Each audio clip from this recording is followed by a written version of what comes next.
Hello, my friends. It's Nick. It's the ASMR nerd. And it's good to be back. It's been quite a while since I recorded a video, and I'm excited to be back with all of y'all. I've been sick recently for the last few weeks, and it was a nasty flu. So if I sound a little different, that's why. I actually lost my voice for a better part of a week there. And if you hear any coughing in the background, that's my poor wife who is still going through it. So hopefully none of that's too disruptive. But it is wonderful to be back here talking about video games, because that's what we do on this channel, amongst other things. But video games are definitely up there. And today I'm going to be giving you my very belated top 10 most anticipated games of 2026. Now, we are a solid quarter of the way into the year, roughly, not quite, but getting there. So this is quite belated. I usually like to get this out in January, traditionally. Here we are halfway through March. Nonetheless, there's still lots of great games ahead of us in 2026. And I wanted to talk about them.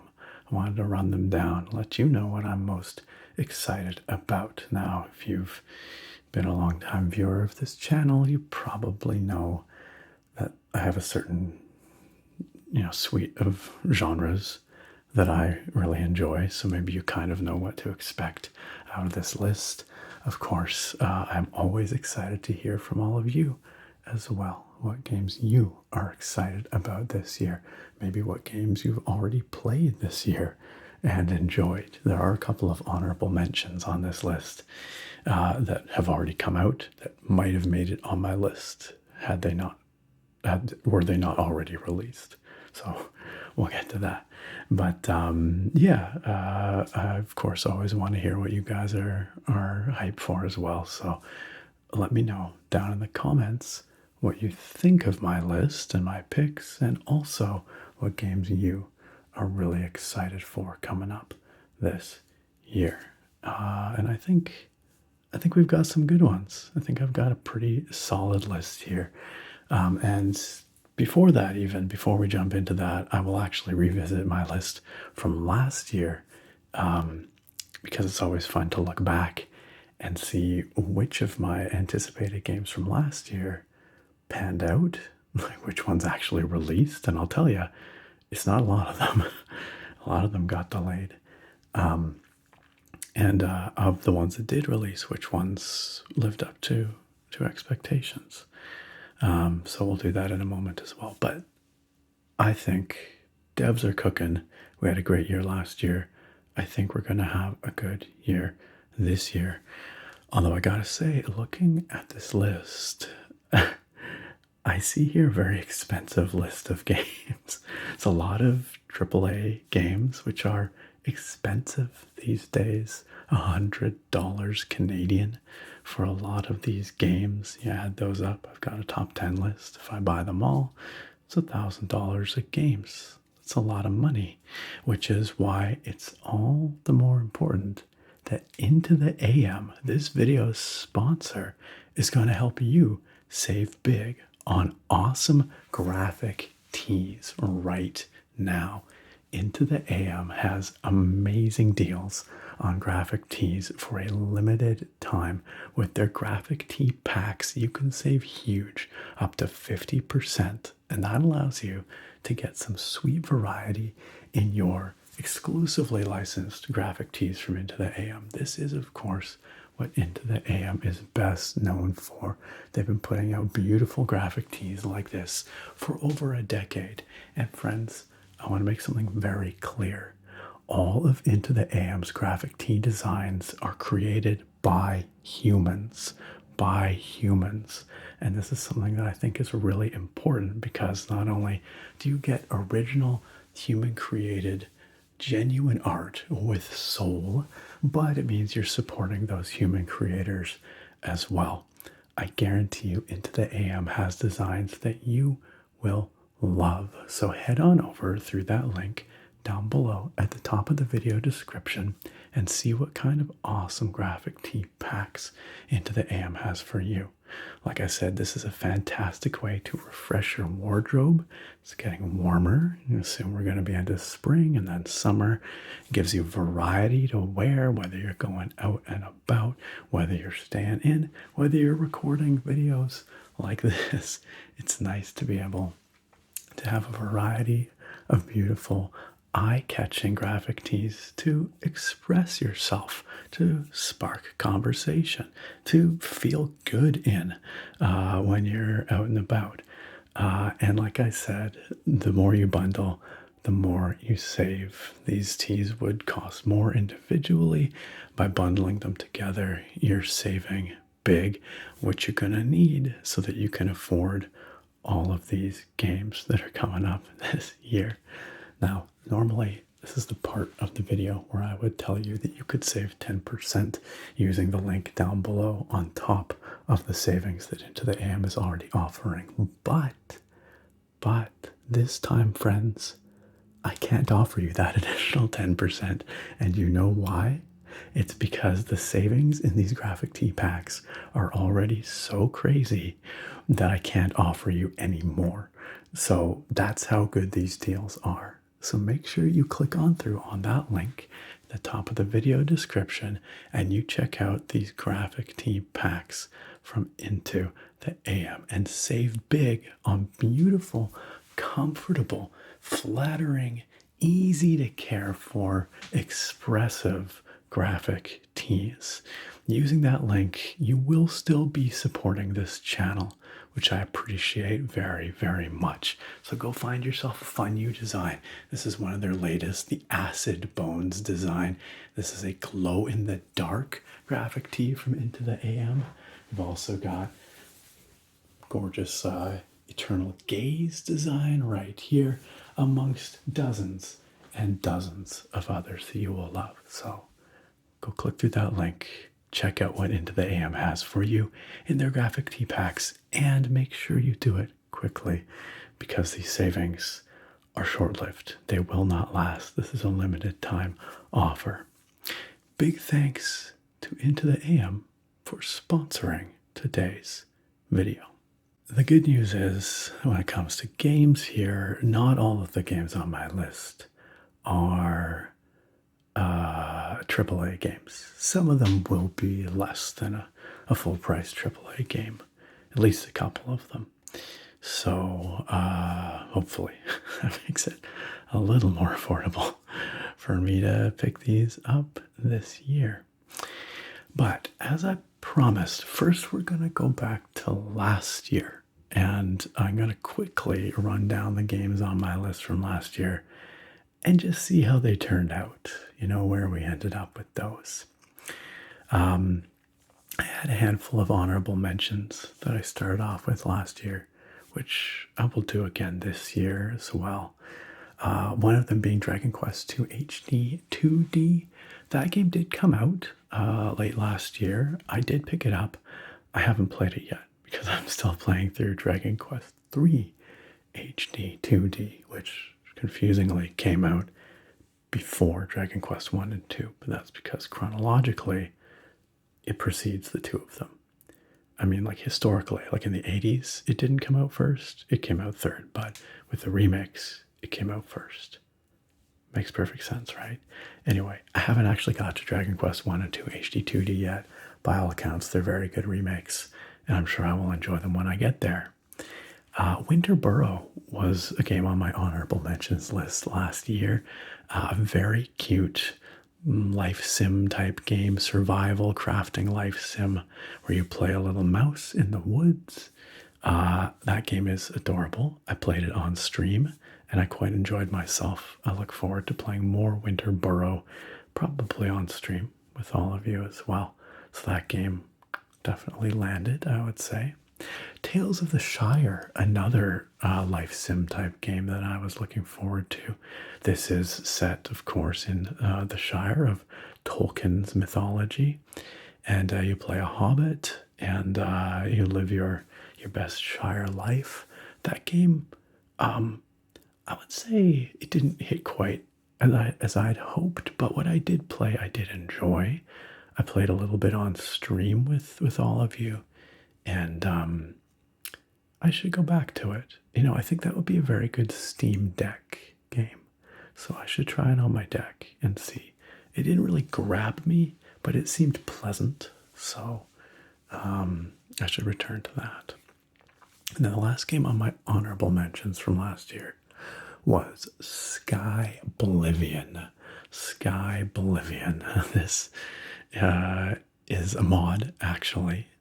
It is a complete remake of the Elder Scrolls for Oblivion. Now, I put this on my list last year before anybody knew that there was going to be an official Elder Scrolls 4 remastered that was going to shadow drop later that year. I enjoyed that official Elder Scrolls 4, that official Oblivion remaster quite a bit. I'm still playing it to this day. It's a fantastic slice of nostalgia, and it's a well-done remaster.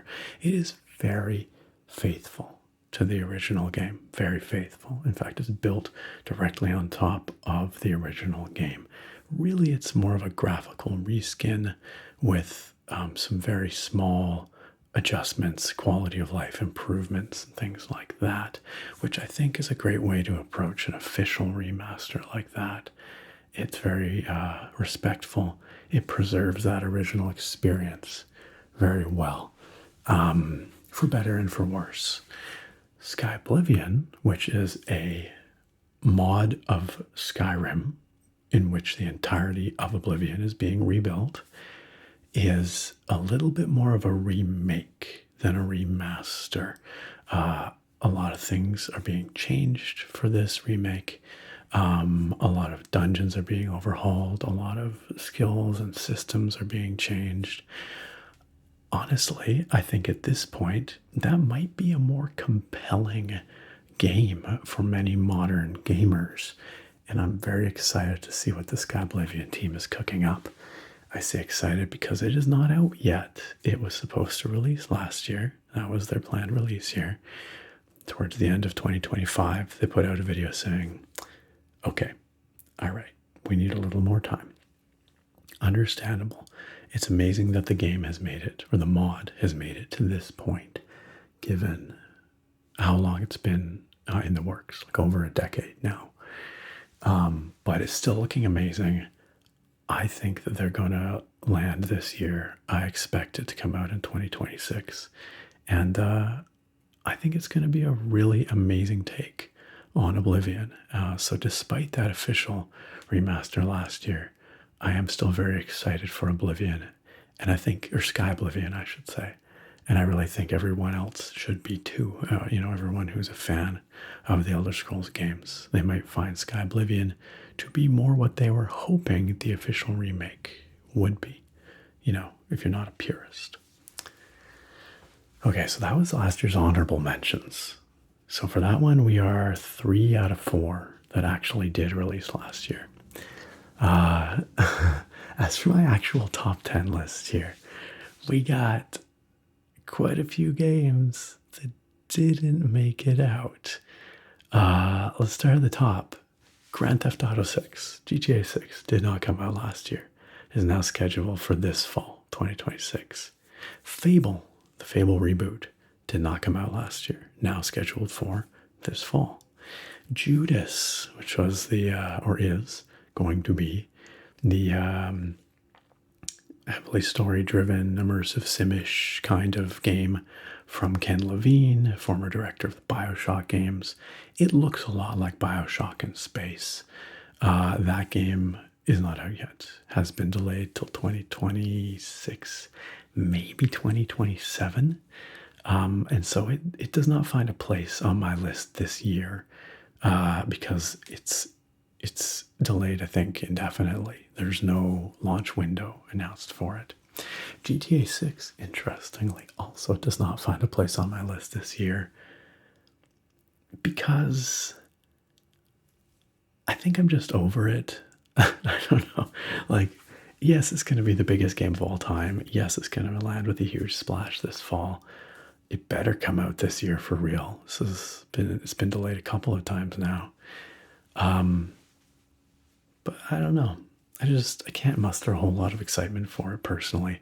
Also, it has not been announced to be coming to PC yet, and that's where I would be playing it. So even if it does actually come out this year, I won't be playing it this year. So GTA 6 off my list for this year.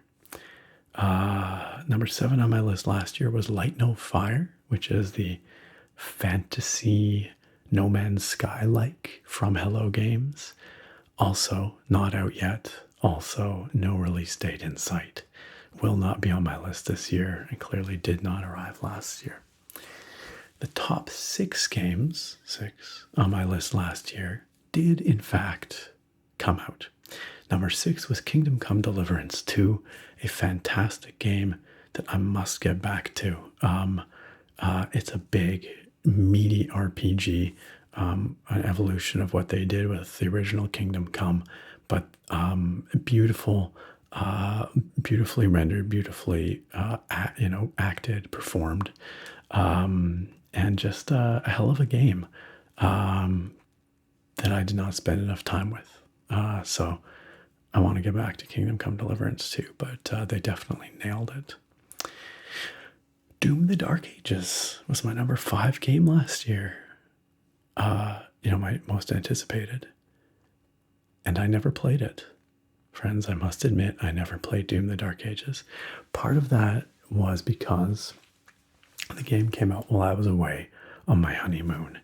And by the time I got back, I just kind of felt like the world had moved on and there were other games to play. Also, right after I got back from my honeymoon, I went out for field work, which took a big chunk of my summer. So basically, by the time I could play the Dark Ages, I just had other stuff to play. I do intend to go back and play it one of these days. By all accounts, it was pretty good, not bad anyway. And I think when the mood strikes me, I will go check it out. But haven't played it yet. So that's kind of a weird one that it would be on number 5 on my list, and I haven't played it yet. Pokemon Legends ZA was number 4 on my list last year. That game, despite the fact that I clearly was looking forward to it, I had my doubts about whether Game Freak would deliver, whether that game would, just end up feeling like another flat Pokemon game without a lot of juice. I'm happy to say those doubts, those uncertainties were unfounded. Pokemon Legends ZA might be my most favorite Pokemon game of the last, handful of years at least. I think they really did a good job with it. Hold on, let me back that up. It might be my most favorite core series Pokemon game, because there's another game that came out recently in the Pokemon universe that might actually be my favorite of the last while. We'll get to that in a second. But Pokemon Legends ZA really surprised me. I thought it was really well designed.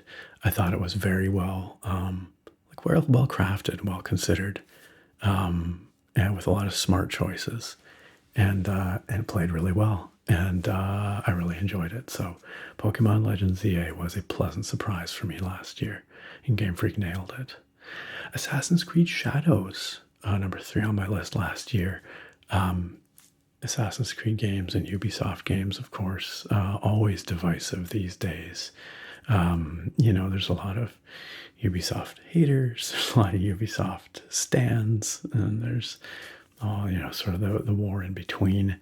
I am a Assassin's Creed enjoyer historically. And I enjoyed Assassin's Creed Shadows. Granted, I didn't finish it. I put probably 30 or 40 hours into it, and I enjoyed what I played. It is a very big game. There's a lot going on there. And like many Assassin's Creed games before it, it does suffer a bit from having a very big map covered with a crap ton of icons, many of which start to feel pretty samey after a while. But I think it was a beautiful rendition of feudal Japan. I think the gameplay systems they built were pretty solid. I've been feeling an itch to get back to it lately, and I probably will, and keep going there. So I think Assassin's Creed Shadows was a pretty solid success, critically and financially, I think, for Ubisoft as well. Number 2, Avowed from Obsidian. This was Avowed's Elder Scrolls-like, which actually turned out to not be so Elder Scrollsian after all. It is a first-person action RPG set in the world of Pillars of Eternity, Eora, and I really like Avowed. Again, this is a game that some people did not enjoy so much. I think some people were a little underwhelmed by its limited scope. I think it's a really great, focused first-person action RPG. It's not without its flaws. I did find the world to be very static and somewhat, uninteractive. But for me, I looked at it as more of an old-school RPG kind of experience. It very much feels like that in many ways. I really enjoyed the combat. I enjoyed the exploration. I am actively still playing it right now, still enjoying it. So I think Avowed actually kind of flew under the radar a bit. I think it deserved a bit more attention or love than it got. A little bit underrated, I would say. Go check out Avowed if you can get it, especially on sale or on Game Pass. It's just worth checking out if you enjoy those kinds of RPGs. And my number 1 game last year was Civilization 7. Civilization 7. My goodness, Civ 7, which I have to say very carefully these days, because if I say it quickly, it sounds like 6, 7, and we can't have that. Civ 7. Civ games are cursed with every new iteration, feeling like a regression from the state of the previous one, because every Civ game gets a ton of DLCs and expansions and gets so much richer over its lifetime. Civ 7 maybe suffers from this the most. On launch, it made some big changes to the Civ formula, took some big swings, didn't quite land. In fact, I think fundamentally people disagree with some of the big swings it took, primarily the eras system and the changing of your Civ each era and the sort of soft reset that happens in each era. And the decoupling of leaders from civs is a sticking point as well. They've been working hard on Civ 7, not only just putting out, leaders and civs and whatever DLCs, but fundamentally changing aspects of that game. And they claim that soon you're going to be able to play through the entire game from start to finish as one Civ, like you could in every Civ series or every Civ entry prior to Civ 7. That basically seems to me to be as open an admission as they could make that that design choice to force you to change your Civ through time didn't really land and was honestly desperately unpopular. Now, me, I don't actually hate it. I think there's some nice things to it. I think it does solve some design problems that the Civ games have had for many years. But I think a lot of it is like there's a tension in the Civ games and the way people play them. And I think that tension is between the fantasy of leading a historical civilization through the ages and the aesthetic fantasy of that. And then on the other side, you have the gameplay and the like gameplay design mentality, like creating a satisfying game to play from a mechanical standpoint. And oftentimes, it seems like in the Civ series, those are at odds. And I think many people actually do play Civ for like aesthetic reasons. Like they want to have that experience, like the feel, the flavor of guiding a Civ through the ages and experiencing that culture, those aesthetic elements. And whereas the designers of the Civ games are understandably very focused on creating a mechanically sound and mechanically elegant gameplay experience. Ideally, you want those two to unify into a beautiful Civ game.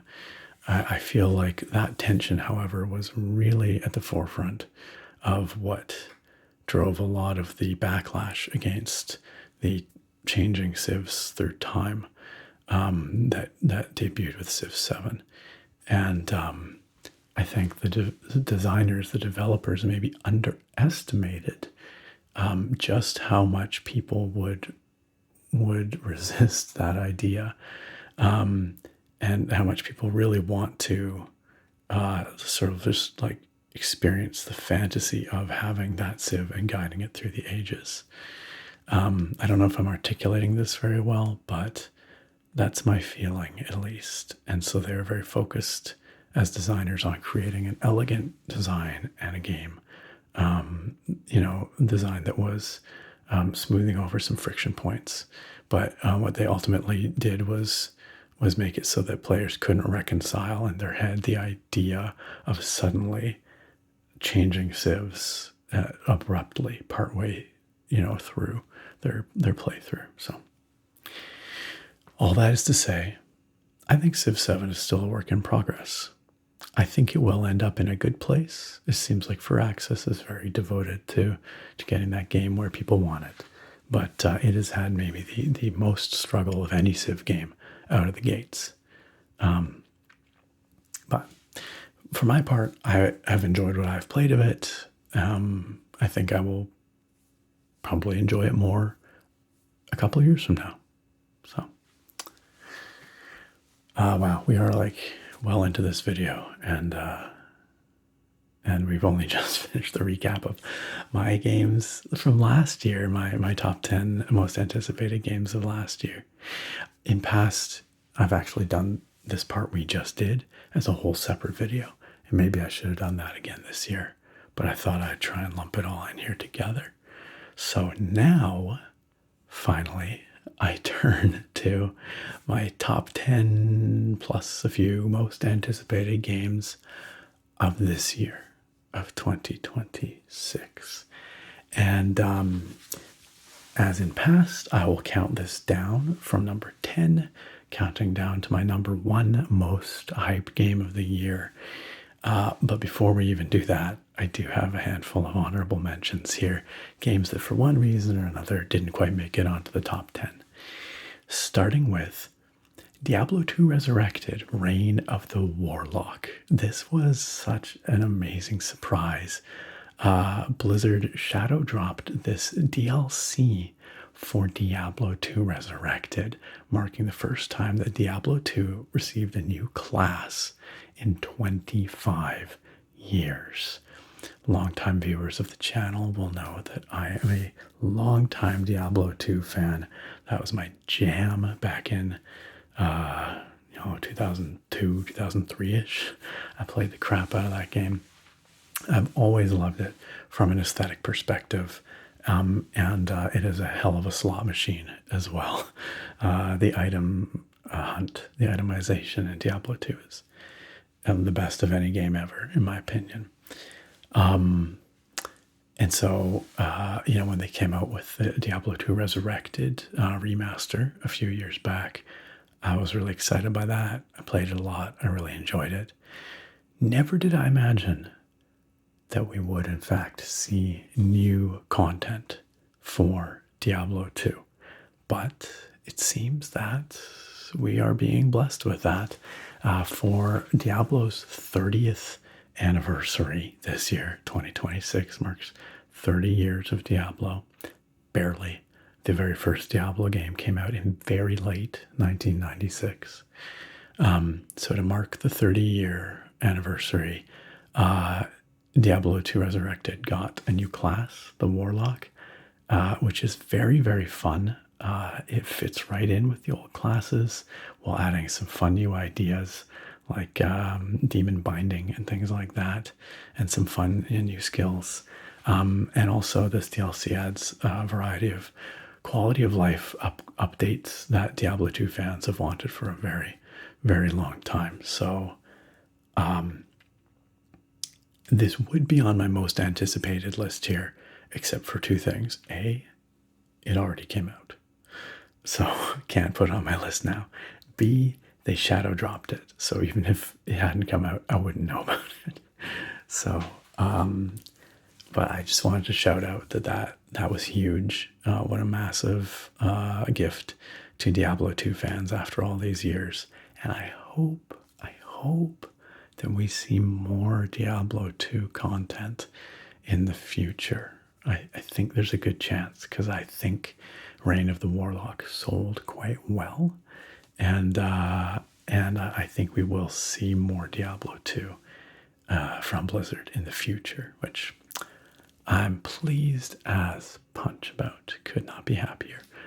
On a similar note, I think, this is my bold prediction, I bet that we will see a Diablo 1 Resurrected later this year for the 30th, true 30th anniversary. Now, it might launch in late December, or it might be announced at BlizzCon and launch this fall.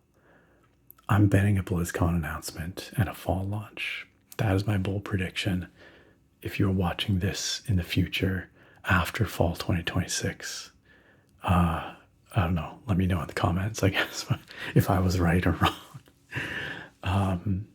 But I would love to see a Diablo 1 remake. It's a very different game. It's a very slow, methodical, dripping with horror kind of action RPG. But it was the progenitor of the genre, and it is an absolute masterpiece to this day, in my opinion. I think you could do a really great resurrected version of Diablo 1, like they did with Diablo 2. Technical challenges aside, of course. I mean, it's a much older game. It's probably a lot harder to build a modern game on top of the original, but I'd be pretty hyped if they did. All right. Also on my honorable mentions for this year, Pokemon Pokopia. This game has also come out as of the time of this recording. I've been playing it for a couple of weeks now. It is delightful. It is delightful. This is the kind of Animal Crossing meets Minecraft meets Pokemon game that launched on Switch 2 earlier this month. It is essentially a life sim type game. Evidently, it's quite close to the Dragon Quest Builders games, which I have not played, but I can see how it looks like that for sure. It's just charming as heck. It is very well made. And there's very little objectionable about it. Like, it's just, there's a lot of content there. It's addictive. It's cute. I think my most favorite thing about Pokopia is actually getting to see the personalities of the Pokemon. They add so much personality to these creatures, which in the core series games are often just kind of a means to an end. They're a stat block and some moves. You as a player might sort of develop your own feelings or relationship with a beloved Pokemon over time, but They really have no personality to speak of in the core main series Pokemon games. And so one of the most delightful surprises of Pokopia has been discovering just the personality they've imbued these Pokemon with. And that's because the Pokemon talk in Pokopia, or they have speech bubbles, and you can understand them because you play as a Ditto, another Pokemon. And so they are just delightful. Some of them are very, they're all very upbeat, really, or at least very positive. But some of them are a little more. I don't know. I'm just trying to think how to characterize them. I think in different Pokemon, like a little pushier. Some of them are very just kind of whatever. Like I never considered what the personality of a Drifloon might be, or how a Bellsprout might aspire to be a beautiful flower one day, or something like that, And it's just very charming. It's very charming. It's very well done. So, Pokemon Pokopia, huge win, in my opinion.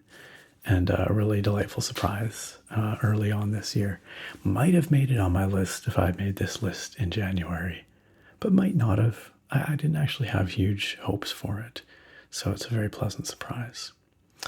Also on my honorable mentions this year, Skyblivion. I already talked about it when we talked about last year's honorable mentions.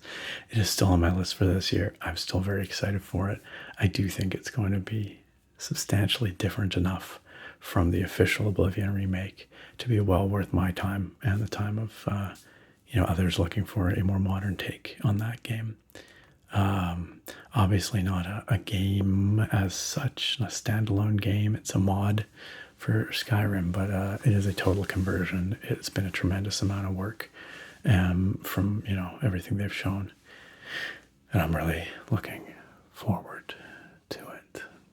A couple other games on my honorable mentions this year. Star Wars Zero Company. This one turned out briefly during the Summer Games season last year as a turn-based tactics Star Wars game. The shorthand for it is basically Star Wars meets XCOM. It's supposed to come out sometime this year. We've not seen or heard anything about it since that initial announcement trailer, which was mostly a cinematic trailer with only a tiny little bit of gameplay footage at the end. So I can't in good faith put it on my top 10 list because we know so little about it. We've seen so little of it, but the concept intrigues me. I look forward to seeing more of that game later this year, and I hope I get to play it in 2026. And finally, on my honorable mentions, I'm squeaking this on here because it's not technically announced for this year. There's been a demo announced for this year. I don't think it'll release this year. It might release next year. This game is called Project Shadowglass. Project Shadowglass. If you've not heard about this game, go check it out. As you may know, I'm a big fan of the Thief games. I have some playthroughs here on this channel. This game is like a modern take on that core concept and then expanding on it, but presented with these beautiful, just gorgeous, retro, they're pixel graphics. I mean, it's this 3D game, but it's presented in this very low-res kind of way that makes every screenshot look like it could be like pixel art from a, mid-90s or even early 90s game. The words don't do it justice. You've got to see it in action, which I guess you're doing right now because I'm showing it to you. But it's well worth going and watching the developer. He's a solo developer pretty much, talking about his inspiration for it, his plans for it. Everything he showed so far is just phenomenal. I am so excited for Project Shadowglass, which is nominally a stealth game, but it expands kind of a more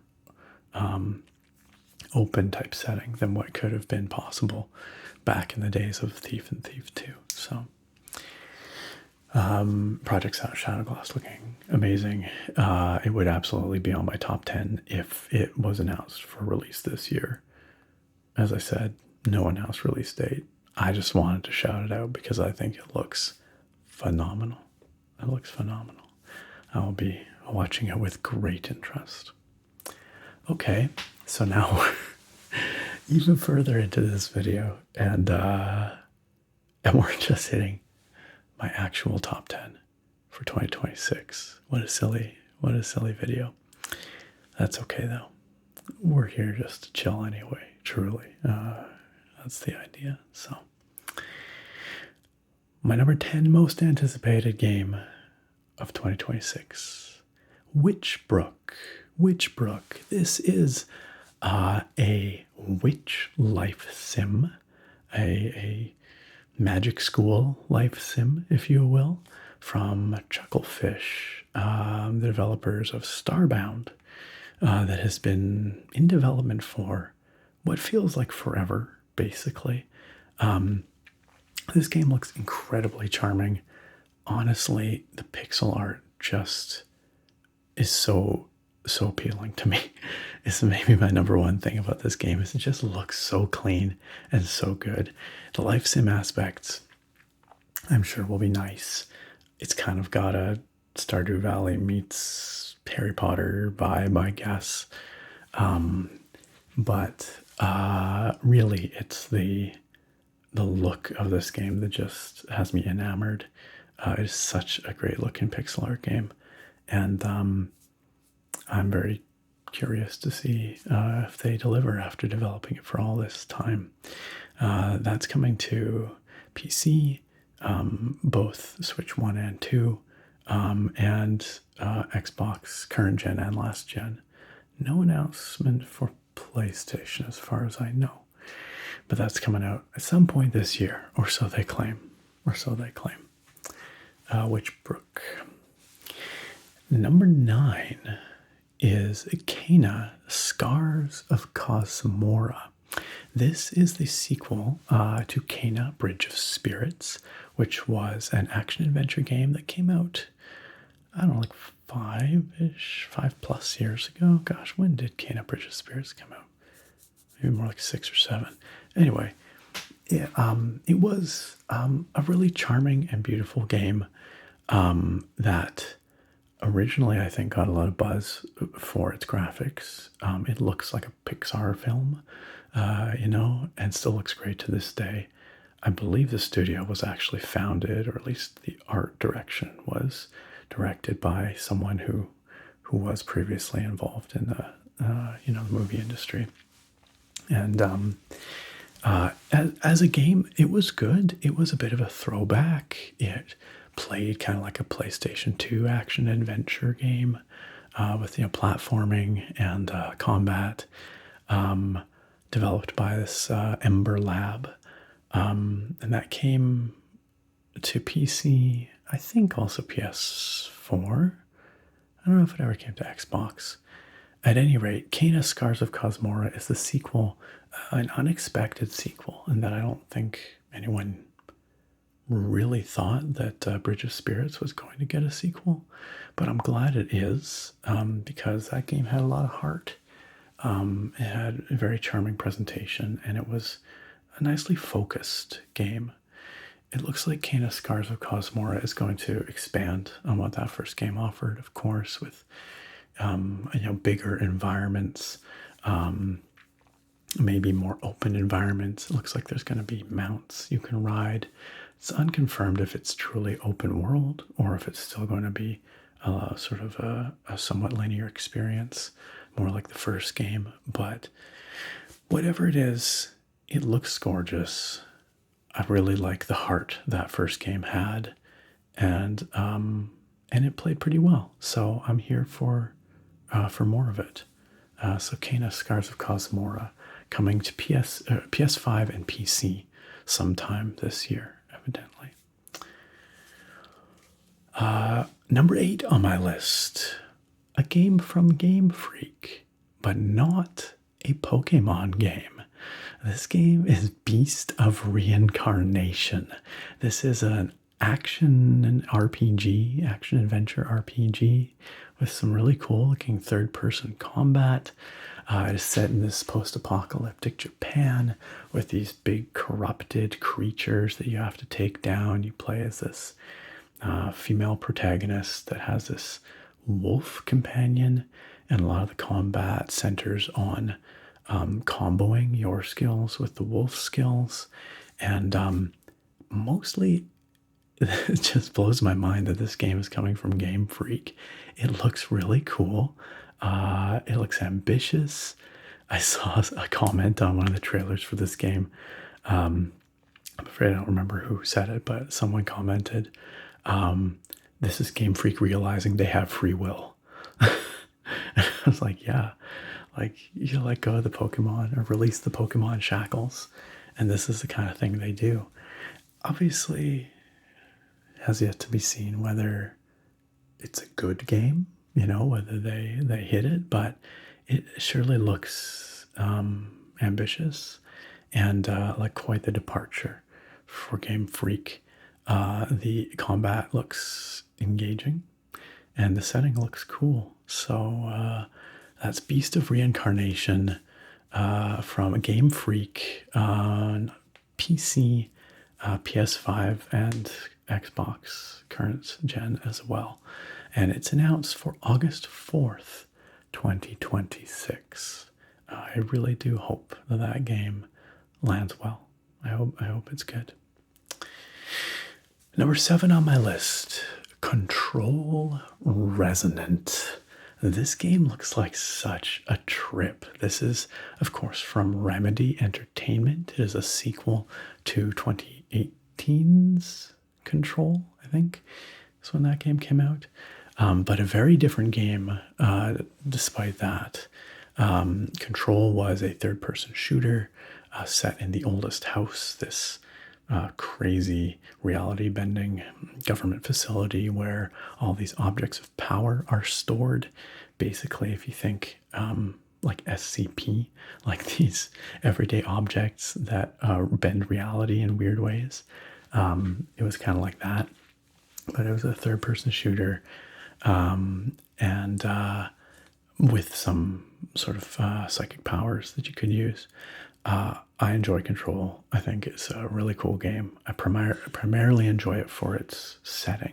I think it's a really cool setting. Control Resonant looks so wild. Control Resonant is an action RPG rather than a third-person shooter. It looks like it's primarily like a third-person melee-focused kind of a lot of like zipping around in the air, like air juggling enemies, using melee weapons and psychic powers. The environments look wildly trippy. It's set in a crazy twisted version of Manhattan where everything is like reality has been twisted, and surfaces are at weird angles. Like, the road will suddenly go at like a 90-degree angle upwards. Gravity's all messed up. There's all these crazy anomalies and weird creatures everywhere. It looks wild. The visual design, the sound design, it looks crazy ambitious. So I don't know what Remedy's cooking up. They are an incredibly talented developer. Whatever they're doing, I'm here for it. I think Control Resonant is going to be a trip, one way or another. That's Control Resonant coming to PC, PS5, and Xboxes, the modern ones.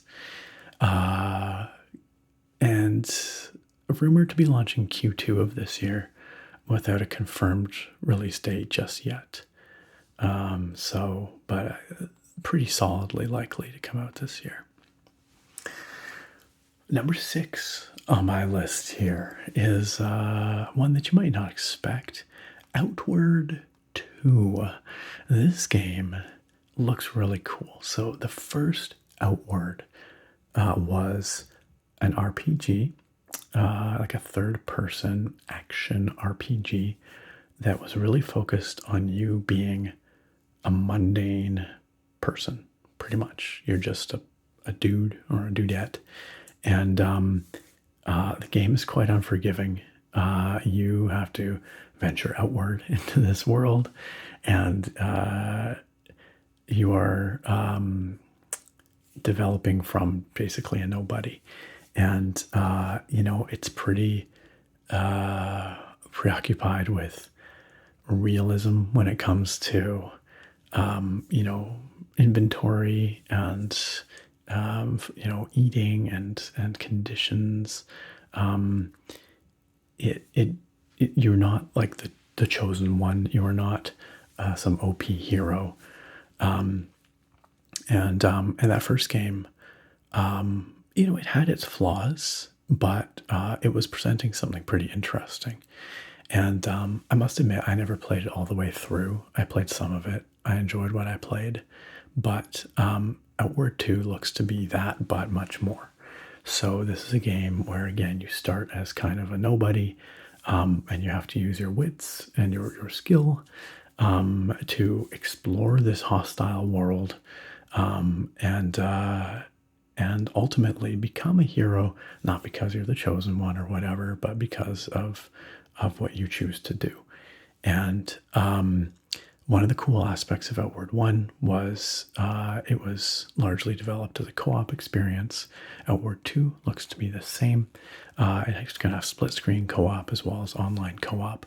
And the world of Outward 2 looks to be much more interesting than what we saw in Outward 1, which was fine, but felt a bit dated in the way it was developed and presented. Outward 2 looks to be a much more interesting setting, much more fantastical, and but still with that focus on an unforgiving experience where you really have to use your wits and your ability to overcome these challenges. This is being developed by Nine Dots Studio. I believe that's the same developer of the first game. It's coming out Q3 of this year, so sometime later this year, on PC, PS4 and 5, Xbox One, and Series X and S. I'm looking forward to it, and I really hope they nail it. All right, we're into the top 5 on this list, which is good because this video is getting long. Number 5 on this list is a game that's coming out very soon, like this week. Crimson Desert. This game looks wild. It is an action-adventure, RPG-ish kind of game from Pearl Abyss, the developers of Black Desert Online. Crimson Desert, I believe, was originally going to be an online or at least cooperative game. It has become very solidly a single-player action-adventure kind of game, open-world setting, and it's been getting a lot of buzz lately in the media for, like games media, for its very beautiful graphics and its very ambitious design. It kind of feels like they're just going for it with this game. It's got a ton of features. It's got this very ambitious scope. And that may work out or maybe to its detriment. It's possible that Pearl Abyss is flying too close to the sun here, that the game will be very messy. I've heard some early buzz that suggests that. I'm willing to bet it's going to be one of those games that's a bit of a diamond in the rough. One of those games where if you can overlook some really glaring flaws, there's probably a real gem there. That's just my guess. That's kind of the vibe I'm getting based off of it. I think from what I've seen, the story looks like it'll be, pretty ridiculous garbage, but maybe in a fun way. But the setting looks interesting. The combat looks off the wall. It looks crazy. It certainly is beautiful. Yeah, I think it's going to be one of those games that's rewarding if you're willing to put up with its flaws and dig into it.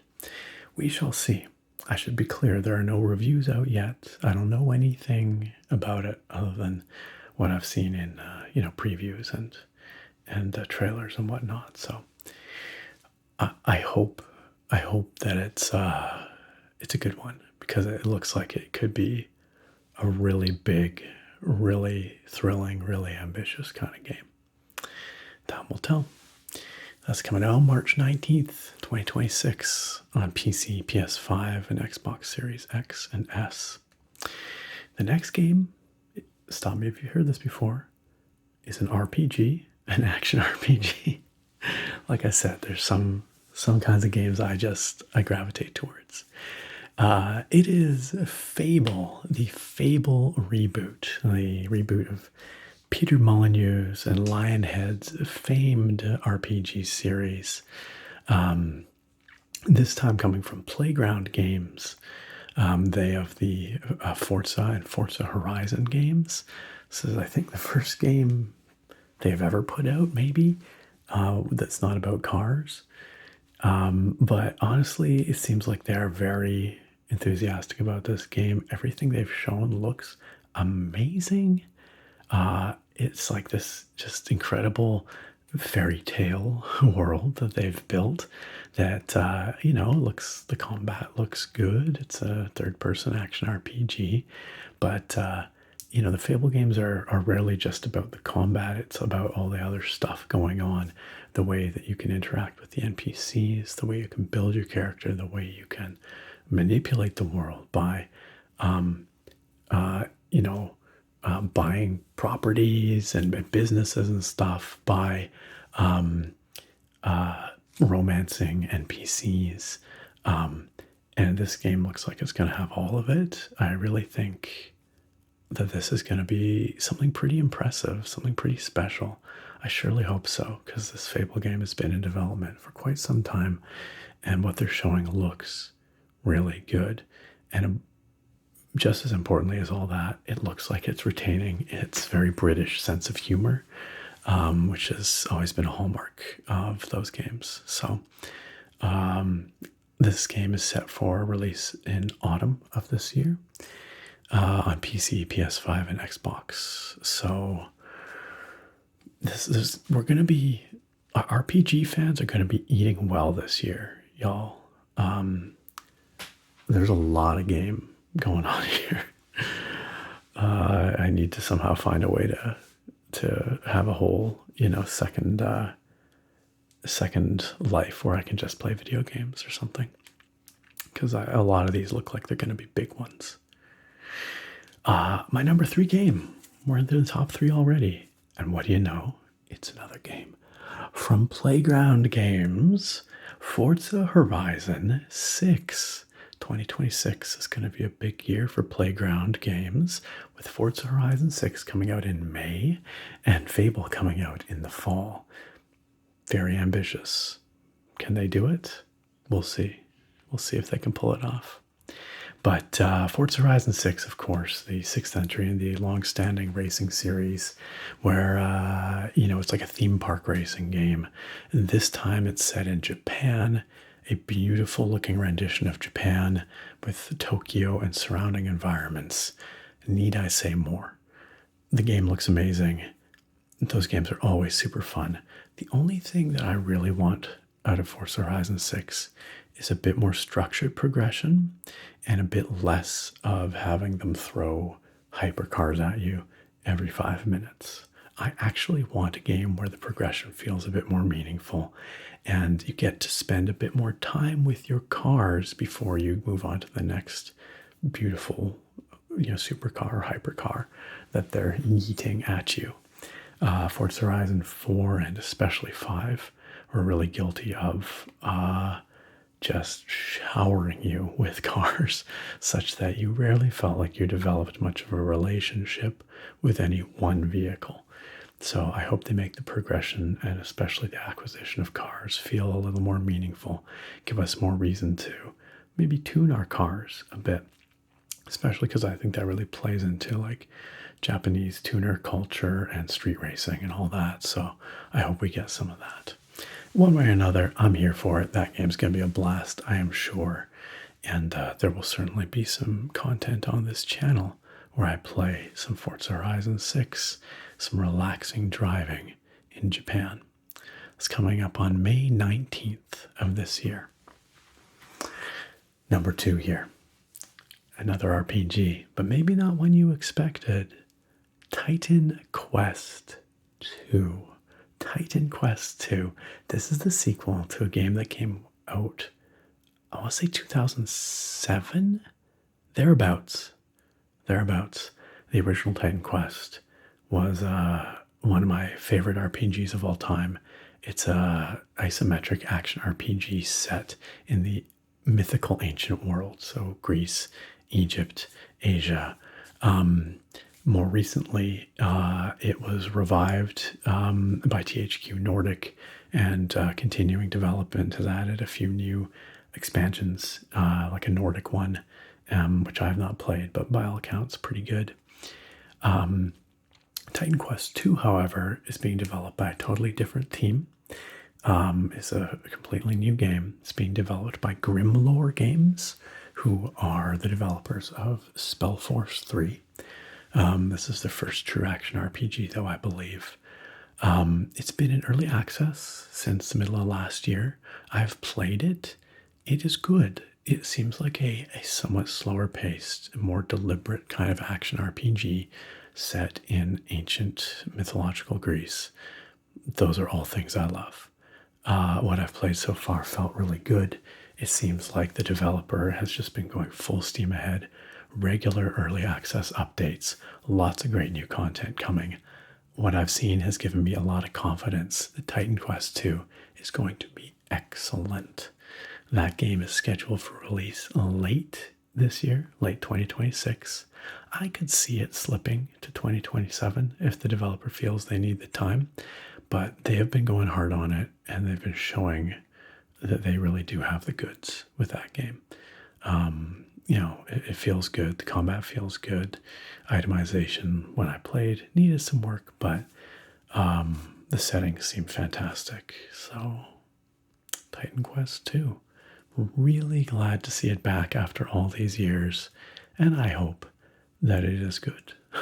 Like all these games, I always hope every game is good. That's better for the developers and certainly better for us as players if they're all good. Number 1, my number 1 most anticipated game of the year. Probably not most people's number 1, but for me, it has me very excited. And it is Star Wars Galactic Racer. This game is a spiritual successor to Star Wars Racer, Episode 1 Racer, from back in the late 90s. It lets you race pod racers. This new game, Galactic Racer, also has speeders and speeder bikes and all kinds of stuff. This is basically Burnout pod racing. So it's being developed by Fuse Games, which is comprised of ex-Criterion developers. Criterion, of course, originally developers of the Burnout games, more recently folded into EA and developers of the Need for Speed games. There is a real heritage, a real pedigree of racing game development there.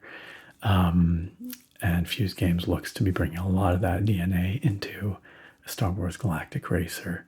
It looks like just high speed, high adrenaline, Star Wars themed racing. And I'm so here for it. The original Star Wars Episode 1 Racer is still one of my favorite racing games of all time because of that sense, that incredible sense of speed that it has. And also the tracks were very fun with a lot of secrets and alternative routes that you could take. And that also seems to be something that Fuse Games is carrying forward or taking inspiration from with Galactic Racer.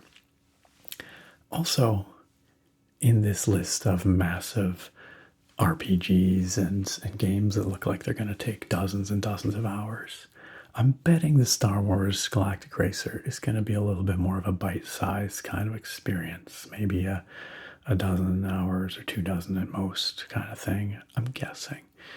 And that does kind of appeal to me. It looks like something that's maybe a little more finishable for me. Whereas big games these days, I rarely finish, truth be told. So just having less gaming time than I used to. So Star Wars Galactic Racer, no announced release date yet other than 2026, but I feel like it's pretty likely it will be coming out this year. So that's coming to PC, PS5, and the Xboxes. And that's that, my friends. That is my look at my top 10 plus a few most anticipated games of 2026. This video, as I said, is coming very late, but nonetheless, there's still a heck of a lot to look forward to in games this year. And if our look at my top 10 most anticipated games of last year is any indication, that retrospective reveals that some of these games that we've talked about here today are almost certainly going to slip into 2027. So there's a good chance that we're talking about some of these again about a year from now, although hopefully next year. It's in January, not in March. But life sometimes do be lifing, and here we are. I'm just glad that I got to do this, and we got to carry this tradition on. Of course, there is, a flavor to all the kinds of games that I enjoy and look forward to. These games might not be your top 10. They probably aren't. I'm sure there's lots of games that are deserving of excitement that did not make my list, that we did not touch on here today. So I would love to hear from you down in the comments. I'd love to know what games you are most looking forward to this year, and which of the games on my list resonate with you. Which ones of those you might be excited about as well, or which ones you think are going to be crap. Feel free to say that as well. Maybe you think that Crimson Desert is going to be hot garbage. I don't know. For that one, we don't have to wait too long to find out.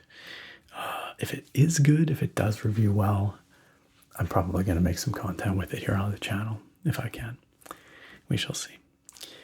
At any rate, head down to the comments. Let me know what you think about all this. And while you're down there, check out that link to this video's sponsor, Into the AM. Find yourself some rad graphic tees and save big on their graphic tee bundles as well. Big ups to Into the AM for being such a long time stalwart supporter of this channel. And the same goes for many of you as well. I hope you found this video interesting and entertaining. Of course, that's always my goal, but primarily, I hope you found it relaxing. And I look very forward to having you back here next time. Farewell for now, my friends. But before we truly end the video, I would like to take this time to extend my sincere special thanks to this channel's supporters, those amazing folks who you see here who support what I do and the content that I create through my Patreon and my YouTube memberships. These individuals are very kind, very generous, and it means a lot to me that they choose to support this channel of all the things they could be supporting and all the places their money could be going. It's tough out there these days. And so it really means a lot to me that they believe in what I do and what I produce here. So big thanks to all of our channel supporters. There is one particular tier, the Foos Road tier of supporters, who get their legendary names read in every single video. You've probably heard them before, and you're going to hear them again right now, starting over on the YouTube side of things with Joe TCL and Ragnar Ragnarsson. Over on the Patreon side, we have the illustrious drummer Britt And last but never least, Jake Luffney. These amazingly kind individuals are, as I said, incredible supporters, truly. And I'm so grateful for them and for everybody that you see here. Before we wrap it up, I would like to give a big extra special shout out to our newest supporter joining over on the Patreon. Welcome to Just Like Bunny.